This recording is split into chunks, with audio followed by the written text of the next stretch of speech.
હાય, હું છું સંદીપ પ્રજાપતિ અને સ્વાગત છે મારા નવા વ્લોગમાં। હું નાહી ધોઈ અને માતાજીના દર્શન કર્યા, ત્યાર પછી હું માસીના જોડે ગયો તો માસી કાનાને નવડાવી ધોડાવી અને નવા વસ્ત્રો પહેરાવી રહ્યા હતા। તો મેં કીધું તમે વસ્ત્રો પહેરાવી કાનાને તૈયાર કરો, ત્યાં સુધી હું 12 રાઉન્ડમાં જઈ આવું। ત્યાં જોયું તો માહીનો ભાઈ શિવ અને નવ્યા અને મારો દીકરો આરવ ત્રણેય જણા માટીમાં રમી રહ્યા હતા। માટીમાં રમતા હતા પછી હું થયું લાવ હું આંટો માર્યો તો મારા દોસ્તારના પપ્પા અને એમનો દીકરો, અને આ જો મારો દીકરો તો માટીમાં રમ કરે છે। પણ માટીમાં રમવું એટલે સારું, છોકરું એક્ટિવ થાય છે।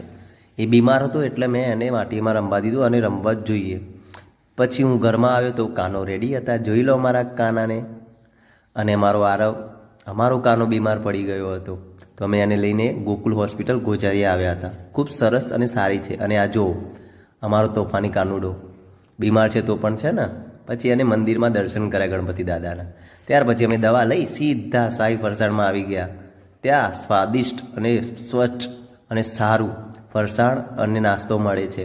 તો કોઈક વાર ગોઝારિયા આવો તો ડેપોની સામે જ છે સાઈ ફરસાણ, આવજો।